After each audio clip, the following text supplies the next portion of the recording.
Jemput ya kan? Iya. Oke. Nah, kita juga tempat kursinya, mejanya. Terus kan udah.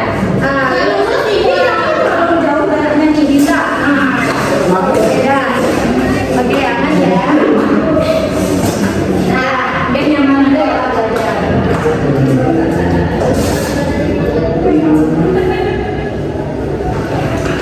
Tadi dicatat dulu ya, siapa yang hadir tadi ya. Kita ada 3 orang ya. Tadi Imal, Anugrah,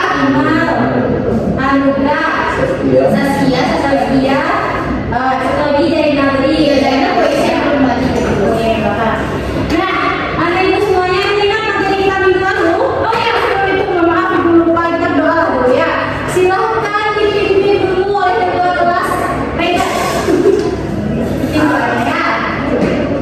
Sebelum memulai pelajaran, kita berdoa terlebih dahulu. Berdoa dimulai.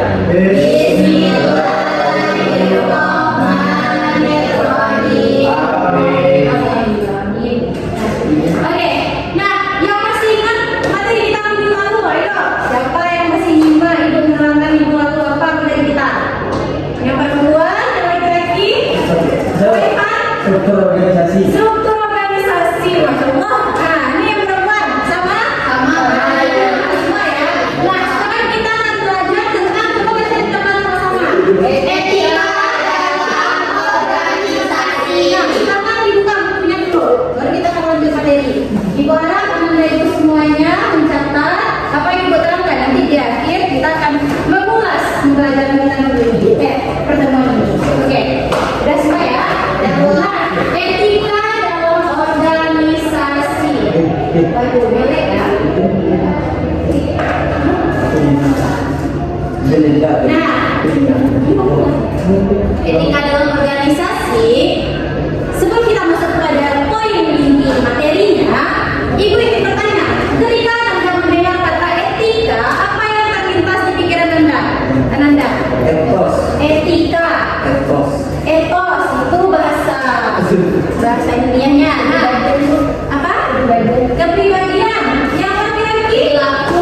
Ya, perilaku. Baik, mendengar ini sebagai ketua OSIS ya.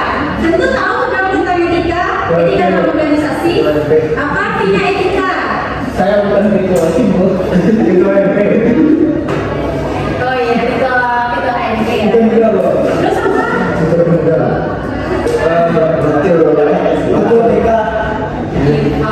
Ibu dapat laporan dari guru-guru ketua OSIS menang 2 bulan ini. Namanya. Oh iya, oke. Jadi etika apa Ivan? Etika dalam organisasi. Ada anak Dinda. Oke, yang disampaikan sama Dinda dan Ivan benar ya. Jadi etika itu adalah watak, adab, perilaku seseorang yang mencerminkan orang itu. Nah, paham ya? Nah, kita melihat pada pandangan ahli itu terdapat 2 menurutnya pengertian etika. Siapa yang mau membacakan? Bacakan aja yang ambil PPT-nya pada ya, Zainab. Oh iya, udah. Yang pertama, etika adalah menurut Dr. Andreas Kope Simantir, etika kritik sebagai pandangan manusia dalam berperilaku menurut ukuran dan nilai yang baik. Nah, yang kedua, Menurut Dr. Andreas Haji Burhanuddin Salam, etika adalah sebuah filsafat yang berbicara mengenai nilai dan norma moral yang menentukan perilaku manusia dalam hidupnya. oke, ibu simpulkan ya. Jadi menurut pandangan bapak kita ini, etika itu adalah suatu adab atau kebiasaan seseorang yang menggambarkan orang tersebut apakah etika dia baik atau etika dia buruk. Nah, jadi ibu harapkan anak ibu semuanya memiliki etika yang baik. Nah, ini dalam artian etika, kita masuk kepada etika dalam organisasi. Ya, Zainab? Apa Zainab? Oh, boleh mana? Oh, oke. Nah, cepat ya.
Yaitu bagi orang yang menghadap tempat Allah dan kedatangan hari kiamat serta yang banyak dengan Allah.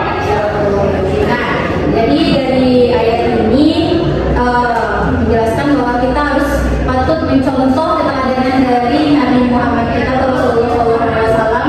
Nah, baik itu dalam hal etika ya. Nah, oke.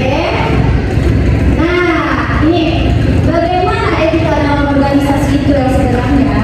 Nah, yang pertama itu integritas atau konsistensi dalam tindakan dengan prinsip. Nah, ini pengumumannya nih sampai Irfan nih.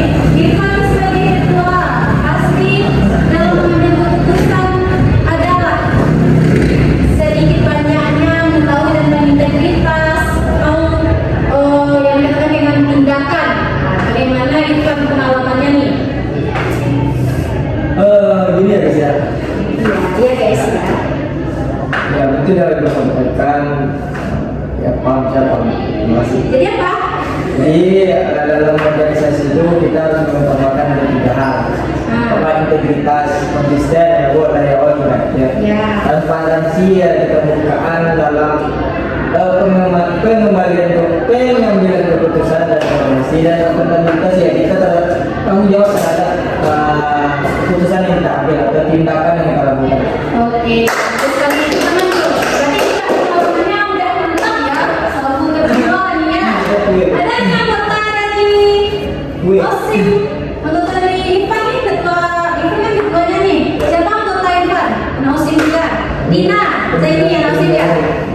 Gimana Irfan jadi ketua umum? Bagus ya? Bagus di OSIM ya. Dina langsung sekolah.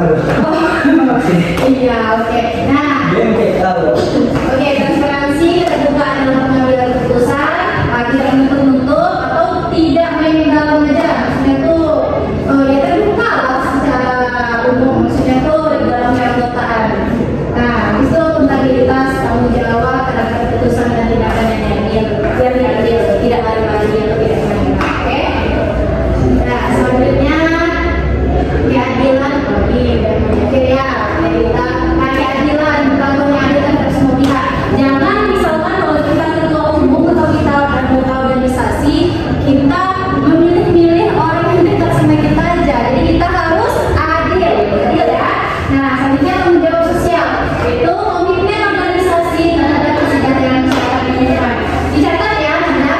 Yang terakhir itu kerjasama tim. Nah, kerjasama tim kolaborasi antara sekelompok orang untuk mencapai tujuan bersama atau menyelesaikan tugas secara efektif dan efisien. Bersama tim ini kita akan lebih lanjutnya menggunakan sebuah video. Namun kita akan kenal aja yang di sini. Jadi ibu kirimkan aja melalui linknya di WA ya.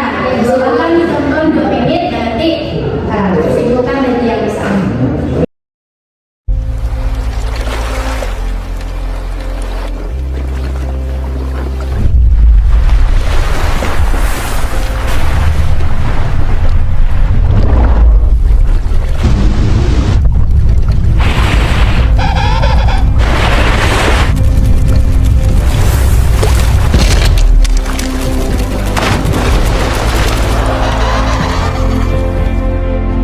Okay, come on everyone, we're behind schedule. You know what's gotta be done. Move it, move it, move it. Hey, you there, pick up the pace. You're falling behind.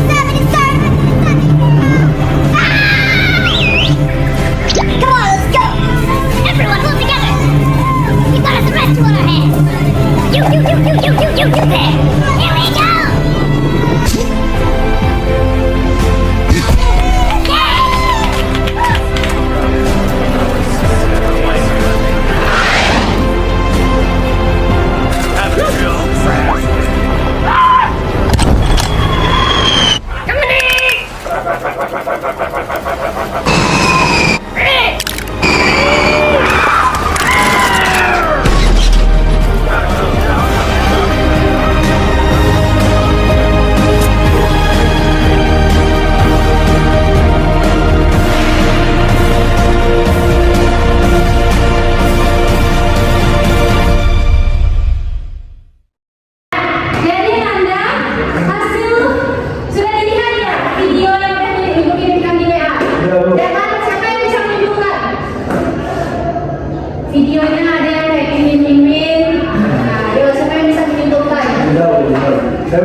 sendirian terjatuh dari sebuah bongkahan es.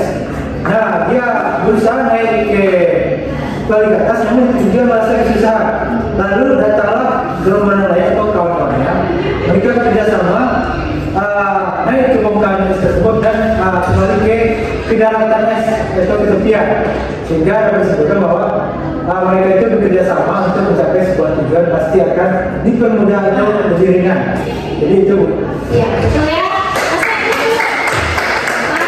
Nah, jadi kesimpulan dari video itu adalah kalau kita berdiri sendiri ya, sebenarnya kita tidak bisa. Kalau kita bersama-sama, akan menjadi mudah. Nah, itu yang namanya kelompok. Kelompok itu sama dengan organisasi.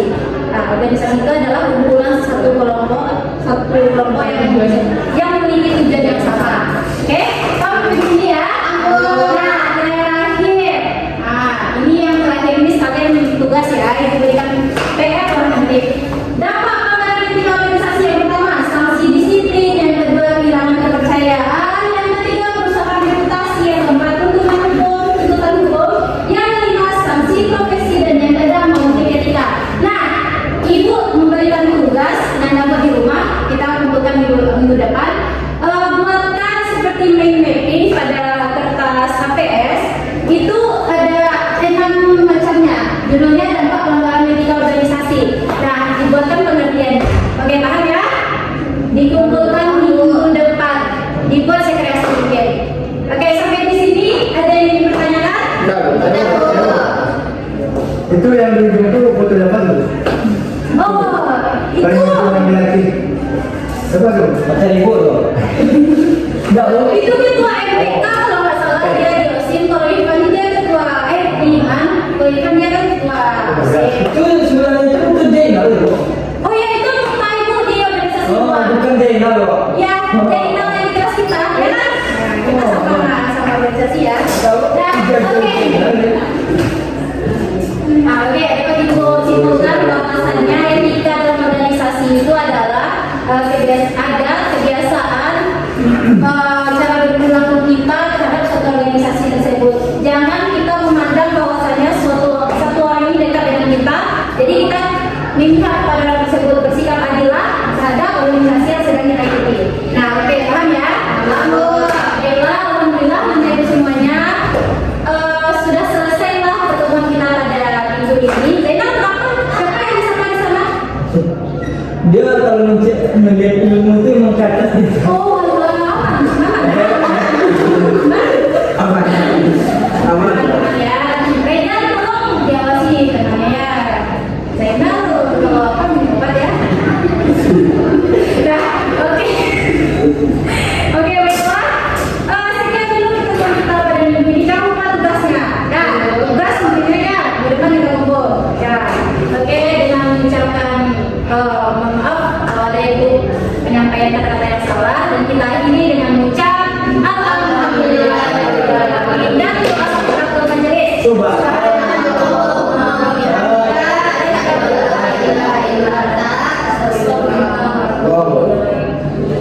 Alhamdulillah. Assalamualaikum warahmatullahi wabarakatuh. Waalaikumsalam.